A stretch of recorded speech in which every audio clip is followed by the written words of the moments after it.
Ako ay may anak, pamilyang dapat kong buhayin, responsibilidad na dapat ko lang tuparin. Dahil ako'y isang ama, mapagmahal sa aking pamilya. Sila ang aking buhay at nagbibigay ligaya. Kayo aking lakas, nagsisilbing inspirasyon. Lahat ng sakripisyo sa inyo na ituon. Hindi na magbabago ang isang katulad ko, dahil ako'y isang haligi, pro-protekta sa inyo.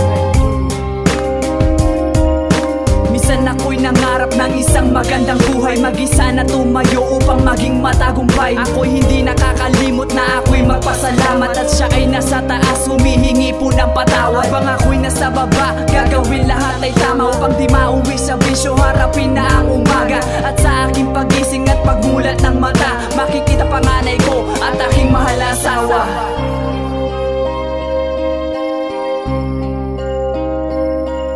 Ano bang haharapin sa pagdating ng panahon? Yan ang aking nasa isip at sinulat ko ngayon. May isa na katanungan, ano bang kinabukasan ng isang katulad ko na dapat ko lang pagdaanan? Ano bang haharapin sa pagdating ng panahon? Yan ang aking nasa isip at sinulat ko ngayon. May isa na katanungan, ano bang kinabukasan ng isang katulad ko na dapat ko lang pagdaanan?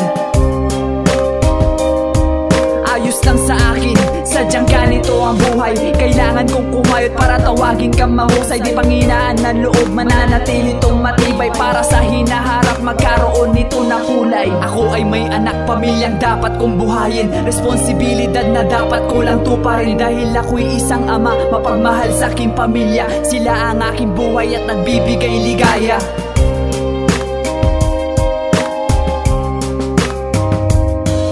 Ano bang haharapin sa pagdating ng panahon? Yan ang aking nasa isip at sinulat ko ngayon. May isa na katanungan, ano bang kinabukasan ng isang katulad ko na dapat ko lang pagdaanan? Ano bang haharapin sa pagdating ng panahon? Yan ang aking nasa isip at sinulat ko ngayon. May isa na katanungan, ano bang kinabukasan ng isang katulad ko na dapat ko lang pagdaanan? Ano bang haharapin sa pagdating ng panahon? Yan ang aking nasa isip at sinulat ko ngayon. May isa na katanungan, ano bang kinabukasan ng isang katulad ko na dapat ko lang pagdaanan?